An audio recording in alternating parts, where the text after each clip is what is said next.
In today's video, I'm going to teach you how to integrate Microsoft Outlook with Zoho CRM. This is a useful setup if you want your email and contact information to work more smoothly alongside your CRM. By connecting Microsoft Outlook with Zoho CRM, you can improve how you manage communication and keep your contact data more organized in one place. The process is straightforward, and I'll walk you through it clearly so you can follow along without confusion.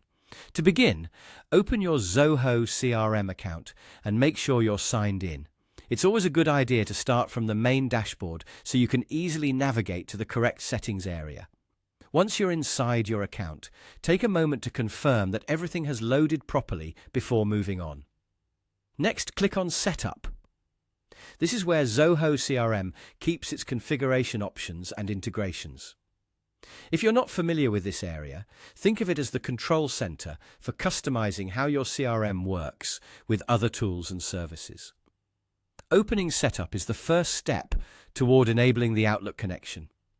After that, look for Microsoft under the Marketplace section.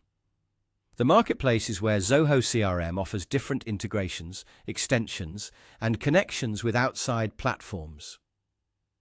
Since Microsoft Outlook is part of the Microsoft ecosystem, this is where you'll find the option you need. When you locate Microsoft, click on it to open the integration settings.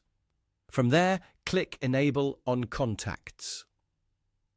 This step is important because it allows contact-related information to connect between Microsoft Outlook and Zoho CRM.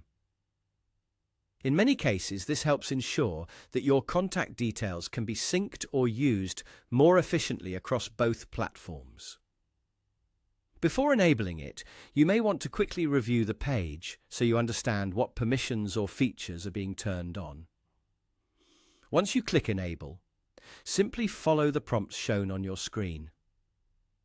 These prompts may guide you through authorization, account confirmation, or access permissions required to complete the connection. Read each screen carefully and proceed step by step so nothing gets missed.